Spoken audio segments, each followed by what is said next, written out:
Here's a little clip from Dr. Ken. That resident will rap about your medical concerns with you. Oh, first call ever. Yo, this is KMD. What your problem? I have a sharp pain in the right lower part of my stomach. Yo, Steven, drop a beat.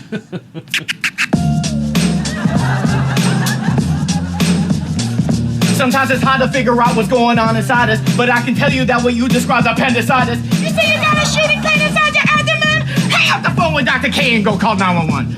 Actually, no, seriously, hang up the phone and dial 911. What, to your mom's? Or whoever your emergency contact may be. All right, here's Ken Jeong. Am I saying that right, Dr. Ken? Yes, Ken Jeong, thanks. Yeah, and Dr. Ken is on ABC, so you should check that out. You know Ken Jeong as Ben Chang on Community, and the naked guy who jumps out of the car in the first Hangover movie. Was that? Did you have to think about that when they said, "All right, here's the part. You got the part, and you're going to burst onto the scene, and you're going to be naked. You're going to be completely naked." Did you accept it right then? That was my idea. That was my idea. So it was.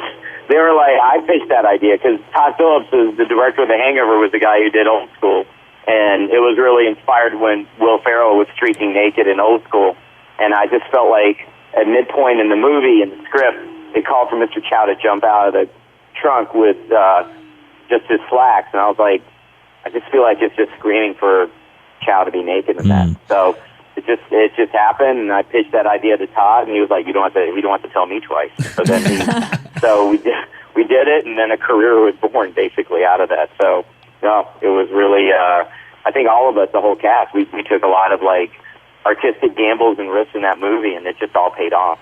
You know, it might have been inspired by Will Ferrell's streaking scene, but I don't recall Will Ferrell going for it the way you did. I don't recall seeing any full frontal from Will Ferrell in that. Okay. In my head, I thought there was, but you're right. I think, looking back at Old School, I don't think he was. And I'm like, maybe I asked for too much. Maybe I should have done the slacks. I think you're right. How much did your comedy career overlap with your career in the medical profession? Because they're both pretty jealous mistresses. You know, they take a lot of time. I like that, jealous mistresses. That's a great term. You can't. You can't do one. I would do stand-up comedy on the side while I was a doctor, and then I lucked out and got the part and knocked up playing a doctor. And I shot that while I was at my day job. I had a vacation week and shot that during a vacation week for like 2-3 days. And then that basically, at that point I came back to work, and I was like, and the movie was still not out yet. And I was like, I just did Knocked Up, and I had a big part, and I just did a movie with Seth Rogen, Paul Rudd, Jonah Hill, Jason Segel, like the biggest names you see in comedy right now. And I was like, well, it's time for me to go pro, So it was really my wife's encouragement to be like, it's really time for you to act full time, and I really owe it in large part to her, because she was like, you're coming back to work and you're not happy, and you just kind of had your big break, and if you're not going to pursue acting full time now, you never will. So it was really testament to her, and that eventually led to The Hangover and led to Community, and now Dr. Ken. So it really is. I've been very, very blessed. Let me put it that way. And your wife also a medical professional. So if it hadn't gone as good as it went for you, Ken, you had that kind of as a life as vest. A backup. As yeah, a backup. My wife really supported me, and she was definitely like, "Well, I'm still working," and in her mind, it was like, "Well, there's no risk in this because I'm still working, and I'll support your dreams, and you're good at what you do, and right now you have some momentum, and it'd be foolish of you not to capitalize it." So I was actually more scared to quit than my wife, so she was more fearless than me in many ways. So she was like, yeah, I could. She knew when she married me, even before I became an actor full time, she knew she married an actor at heart. She knew I was a performer at heart, which is why she loved me, is because she knew that comedy was my passion, and we have the same comedy taste, and we love the same kind of movies and comedies and stuff like that. Is the wife funny? Is she a funny lady? Yeah, she's very dry funny. She's like when you meet her, you'd be like, oh, you don't really know she's funny unless you're good friends with her. Then you realize, wow, she's she has the same twisted sense of humor that I do, but more in private moments than anything else. But she's a more sophisticated person than me. But still in just husband-wife moments, it's just funny as hell. The funniest person I know is my wife. Yeah. We were talking to Ken Jeong. He is an MD, and you're still licensed to practice medicine in California, aren't you? Yep, still technically licensed. I haven't practiced. I haven't worked as a doctor in 8-9 years. So yeah, but really if I was on set and I was choking on something from craft services, you'd know what to do, right? Well, yeah, and I'd like to think a lot of people would know what to do in terms of doing a Heimlich or and doing some basic BLS and basic life support and calling 911. So, but I'm saying if you were on an airplane and a woman went into labor, you could be like, "I'm a doctor." Well, I'm a doctor. You're pregnant. I don't know what else. Basically childbirth is pretty much a natural process. So yeah, So again, I do think common sense wise, there could be a whole team of people helping to expedite a natural childbirth. All right. Let me give it one more try, Ken. It's a choking incident, but I'm going to need an emergency tracheotomy. Could you trach me with a drinking straw and a pocket knife? Well, I'm not MacGyver. I think it's more of to me, it's more of a situation that if you could do anything else but do a trach, I think you want to explore those options as much as possible. If you can get that foreign object out. But, I would also like to think that in certain moments of getting a trach one would literally have to be passed out, no heartbeat, or there would have to be very extreme measures to do a trach. I don't think you do it if I just see you coughing on a Cracker Jack. I think you can still you can just do other things. Those things are last resort in general. Oh my God! I think you've lost your confidence. It sounds like you've lost your confidence. No, he just won the lawsuit. It's like, he's like, no, I'm choking. I'm choking, and there's Ken, and he's saying, someone maybe here should know the Heimlich. Right, somebody here. I'm gonna leave it to the community to decide how we handle this. Oh, yeah, I think it's just more like I think it's just more like my process is basically do no harm until you have to take action. I think that's what I'm trying to say. I think that's what. Ken, as soon as you kind of burst on the scene out of the trunk of that car in The Hangover, I think everybody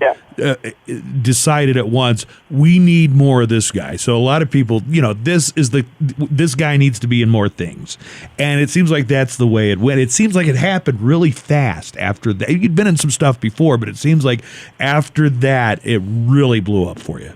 Oh yeah, I mean the only reason I'm talking to you guys is because of The Hangover. It changed my life from black and white to Technicolor. I mean everything I've done in my career, Community, Dr. Ken, everything in the past 6 years is because of The Hangover. I'm just so grateful for that movie, and I'm so grateful to be working with those guys, and we're all family. It's one of those things where I don't think I'll ever experience again. We're going from a complete unknown to something where you're in a movie that everyone saw, and we weren't projected to be a hit. No one really knew what was going to happen. It was a sleeper, yeah. Yeah, sleeper. So we're talking to Ken Jeong. You can see Dr. Ken. It's on ABC. Here's a little conjecture, and we got to wrap up here. They just announced on E! That the soup is ending. I mean, the soup's never been better. With Joel McHale on it, I think it's great. But they're going to end it. So, and today is McHale's birthday. Don't forget to call Joel McHale today and wish him happy birthday. Oh, no, I've already Joel and I are really good friends, and I've already been in contact with him, and I've already texted him, and he is really he's a good friend, but he's also a big role model for me, because the guy was doing Community and the soup at the same time, never complained, was never burned out. That guy is the hardest working guy I know, and he's just always funny and just a super, super good dude. So, if anything, he's had this amazing run on the soup and on Community, and I just think I'm as a fan of his and as a friend, I'm excited for the next chapter in his career because he literally is one of the best actors I've ever worked with, and I don't think people know what an amazing actor he is. He really is, like, he was the heart and soul of Community, man. I mean, that was, like, I learned so much from him and just kind of from his acting and from his leadership on that show, and it really rubbed off on me and Dr. Ken. So I still seek his advice all the time. He's just a good dude, and I'm happy for him. Community has a fan base kind of like Arrested Development where they can't get enough of it. It comes back. There are probably some Community fans who are putting the pieces together saying, Talk Soup's going to be over. You know, maybe they put something together and do some more Community. I'm down. They know, everyone at Community knows that I'm always down to do more Community. Like, everybody, I still don't feel that Community is done. I really, I'm one of those people that, we're going to do a movie. I mean, 6 seasons in the movie, so we did 6 seasons, and we're going to do a movie. So, oh, you are going to do a movie? I mean, well, that's part of the mantra of the catchphrase of the show on the fans online. It was like hashtag 6 seasons in a movie. 6 seasons in a movie. There's always been perennial talk about doing a movie, and I know it'll happen eventually. Wow. Yeah. Hey, Brandon, that's great news. I know. I'm a huge Community fan.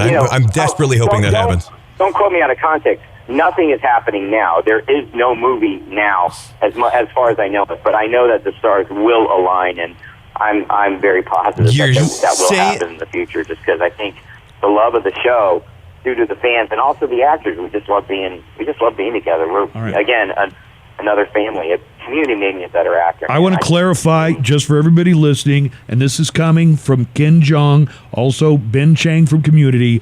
6 seasons in a movie. There will be a movie. It has been announced. There will be a Community movie. Look for it. Coming out after the next Captain America. Of what I just said. Is it? That's not right? That is the exact opposite. I didn't say there will definitely be a movie. I didn't say I will tracheostomy you. I didn't say I would exactly do that. It's like Ken Jeong is saying there will be a movie, and if he ever sees me, you'll provide me a tracheostomy ASAP. All right, that's right. If I need it, if they said, "Is there a doctor in the house?" you would look around first and see if anybody else raised their hand. But then when they didn't, you would raise your hand, probably, right? Only when your heart stopped beating. You're a national treasure. I don't want to harm you unless absolutely necessary. Not if there's an optometrist there in the room at the same time. You're very confident in your tracheotomy skills. Well, optometrists they do the best trade. Let's clear about that. If I didn't know better, I would. Those guys can see your throat like no other person. You know what I mean? So just listening to you, I would assume you have never done an emergency trach with a straw and a knife pen, a penknife. You know what? I can safely say in a mall setting, I've never in my life done an emergency trach with a straw and like a little jackknife. Yeah, I can safely say that. Okay. Well, be ready for anything is all I'm saying. All right, Ken, thank you very much for being on with us. You're great. Oh, thank you. Okay. Take care, and everybody watch Dr. Ken on ABC. Thank you, Ken.